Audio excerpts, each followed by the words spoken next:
Assalamualaikum warahmatullahi wabarakatuh. Sahabat dan teman PMI Story dimanapun berada, di kesempatan kali ini saya akan membahas sedikit tentang permasalahan gaji, terutama pemagangan di Jepang. Karena mungkin banyak yang berpikir kerja magang di Jepang itu gajinya besar, gajinya wah. Apa emang seperti itu? Saya sendiri dulu sebelum berangkat ke sini, ke Jepang, mengira gaji di Jepang itu 30 juta, 40 juta, ya minimal 20 juta lah, segitu sebelum berangkat ke Jepang. Tapi kenyataannya setelah kesini berbalik 180 derajat bisa dikatakan ya. Tapi masalah gaji emang tergantung dari daerah kita, tempat kita bekerja, juga dari skill kita. Karena di Jepang itu gini kawan-kawan ya, kayak di Indonesia. Jadi tiap daerah, tiap kota itu UMR-nya beda-beda. Katakan kayak di daerah kota seperti di Tokyo, minimal per jamnya kalau misalkan Kensuse magang itu rata-rata 1.100 sekian per jam. Ada juga yang sampai 1.200. Itu pemagang loh kawan-kawan ya, bukan yang punya permanent resident atau gimana. Itu bisa sampai segitu. Bandingkan sama kayak seperti saya misalkan, yang kerjanya di tempat yang UMR-nya standarnya emang di bawah dari standar, antara 700 sampai 900-an, antara segitu. Jadi nggak bisa dipukul rata. Misalkan, oh saya kerja selama sekian ratus jam plus lembur sekian puluh jam, mesti dapatnya segini. Karena teman saya sendiri yang kerjanya berapa puluh jam sama lemburnya cuman berapa jam, kok gajinya segini. Nggak bisa diambil pukul rata kayak gitu kalau menurut saya ya. Ini berdasarkan pengalaman saya sendiri. Kalau menurut cerita teman-teman saya sih, kalau misalkan kawan-kawan semua pingin magang ke Jepang, pingin kerja ke Jepang, teman-teman saya sebagian besar itu cerita, emang sih teman-teman kerjaannya agak berat, tapi yang pertama gajinya banyak, itu pertanian. Udah itu nomor satu. Sebab apa? Pertanian itu rata-rata tiap hari kerja kawan-kawan. Kalau misalkan pas banyak kerjaan itu ya lembur. Walaupun nggak lembur sekalipun, kalau misalkan tiap hari kerja, katakan satu harinya 8 jam, misalkan 30 hari kerja terus, 8 kali 30 kan sudah berapa ratus jam teman-teman. Tapi ya emang capek ya, emang capek kawan-kawan. Tapi itu sih yang saya tahu berdasarkan cerita dan pengalaman kawan-kawan saya juga di sini. Jadi balik ke pokok permasalahannya, berapa sih rata-rata gaji pemagang di Jepang? Lulusan SMA mulai umur 20 udah bisa berangkat, 19 berapa gitu udah juga udah bisa berangkat. Berapa sih gajinya yang non pengalaman sama yang pengalaman? Nah, jadi di sini saya punya 3 kertas slip gaji saya kawan-kawan ya. Oh iya, saya di sini udah 4 tahun 7 bulan kawan-kawan. Tinggal 5 bulan lagi saya mau pulang ke Indonesia. Karena sudah mau 5 tahun, ini jalan tahun kelima. Doakan saja ya teman-teman, kawan-kawan semua, semoga semuanya lancar. Jadi tadi saya korek-korek semua slip gaji saya mulai pertama, emang sengaja nggak saya buang. sengaja saya kumpulkan buat kenang-kenangan sih aslinya, tapi kok kayaknya kalau misalkan dibagi ke kawan-kawan BMI semua tentang pengalaman saya juga kayaknya ada manfaatnya gitu, supaya jadi pertimbangan, juga motivasi, juga pandangan sama kawan-kawan semua yang ingin kerja ke luar negeri, terutama ke sini, ke Jepang. Jadi selama 4 tahun setengah ini, gaji terkecil saya itu kemarin bulan 4 tapi tahun kemarin kawan-kawan ya, tahun 2019 bulan 4 itu gaji saya bersihnya itu 5 mang teman-teman, 50.000 yen. Kalau misalkan kurs sekarang nggak sampai puluhan juta. Saya juga lupa karena di sini saya banyak liburnya. Saya cuman kerja itu cuman 9 tambah 8. Hitungannya total itu 88 jam kawan-kawan. Saya juga lupa kenapa pas ini saya cuman kerja selama kurang lebih 16 hari, 17 hari ya. Cuman kerja segini, kenapa? Saya juga lupa soalnya. Jadi yang jelas dari 88 jam kerja saya dapat uang kotor itu 7 mang 4.000. Kalau dirupiahkan sekarang ya sekitar 130 dikali 7 mang 4.000, sekitar 9.600.000 kawan-kawan. Itu tapi masih kotor, masih belum dipotong kayak apartemen tempat saya tinggal, sama nengking, jaminan hari tua, terus gas, listrik, air, itu kita juga masih bayar sendiri kalau di tempat saya ya kawan-kawan.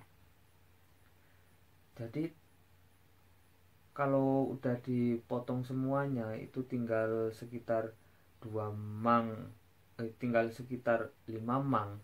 Kalau dikuruskan sekarang, misalkan kursnya sekarang 130 dikali 5 mang, itu hasilnya 6,5 juta kawan-kawan.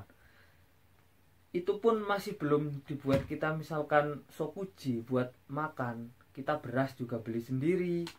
Terus kalau misalkan kita ngerokok ya belum buat uang rokoknya, uang jajan, uang buat beli minum kalau misalkan keluar atau pas lagi kerja kita haus pengen minum yang manis-manis kayak gitu kawan-kawan ya, itu belum termasuk itu. Jadi kalau misalkan bersih itu mungkin cuman sisa sekitar 3, nggak lebih kawan-kawan ya, 3 jutaan itu mungkin nggak lebih kawan-kawan ya. Saya juga ada gaji terbaru, ini bulan 6. Gaji saya bulan 6 tahun 2020. Jadi ini bulan kemarin ya kawan-kawan. Kerja itu 23 hari, lemburnya 8 jam. 23 hari itu sekitar 152 jam dikali lemburnya, ditambah lemburnya 8 jam. Saya dapat gaji kotor itu 182.290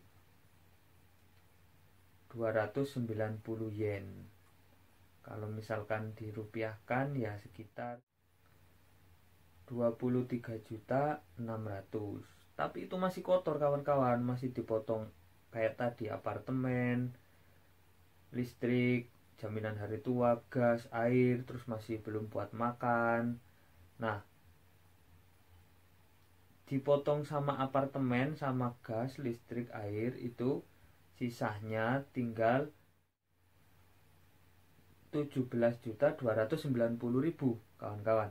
Tapi itu masih belum buat makan. Rata-rata buat makan itu kalau misalkan saya sama teman-teman di sini kan patungan ya kawan-kawan ya. Jadi beli beras, beli minyak, beli bumbu-bumbu, terus peralatan buat ya pokoknya buat masak, buat dapur, kayak tisu, kayak sabun, itu semuanya kan kawan-kawan ya.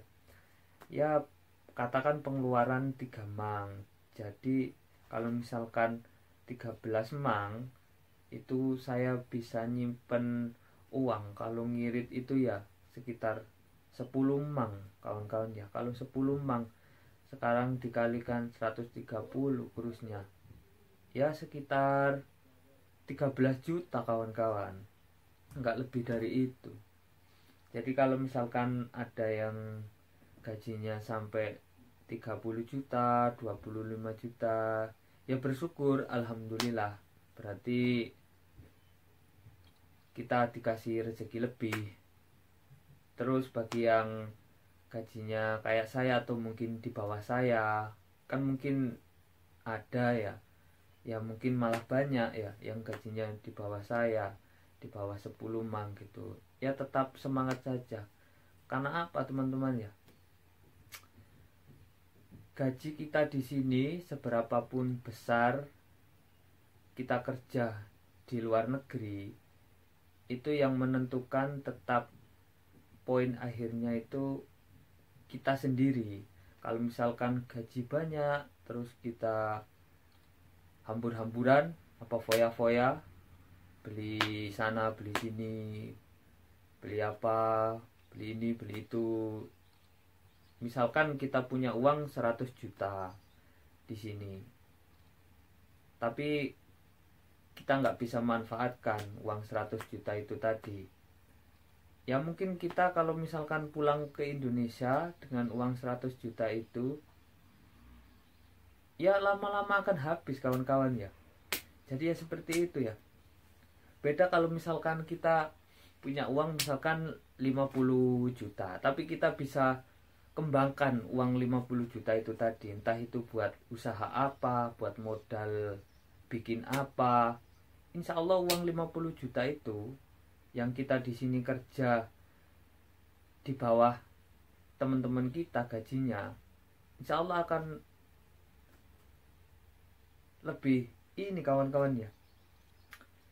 Kita akan lebih bisa memanfaatkan gaji kita, mungkin bisa berkembang daripada kawan-kawan kita yang lain gitu. Jadi intinya gaji berapapun tetap disyukuri.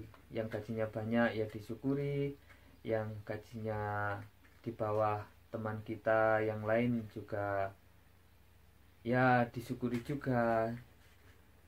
Karena seberapapun gaji kita akan tetap kurang kawan-kawan ya. Nah, terus saya mau cerita, ini ada satu potongan slip gaji lagi. Ini yang rata-rata saya ambil selama saya kerja di Jepang ini, selama 5 tahun kurang sedikit ini gaji yang paling banyak yang pernah saya terima kawan-kawan ya.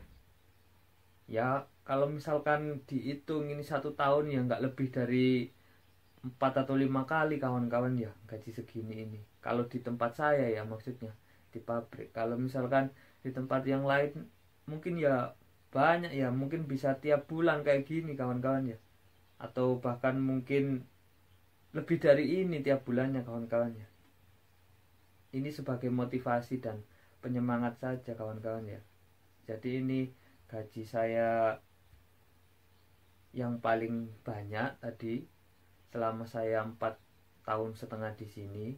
Jadi gaji bersih saya itu 216.000 yen teman-teman. Kalau dikalikan 130 rupiah, ini jadinya sekitar 28.080.000 kawan-kawan. Ya emang kalau misalkan dibandingkan kawan-kawan yang lain mungkin di atasnya sedikit, tapi banyak kawan-kawan kita juga yang lebih dari ini. Intinya kita itu apa kawan-kawan ya, yang penting kita mau mensyukuri apa saja yang diberikan Allah sama kita kawan-kawan ya. Ya udah gitu aja, cukup video dari saya kali ini. Semoga bermanfaat untuk kawan-kawan BMI Story dimanapun berada. Jangan lupa tetap bersyukur dimanapun kita bekerja, berapapun gaji yang kita peroleh, karena semuanya rezeki yang Allah berikan sama kita.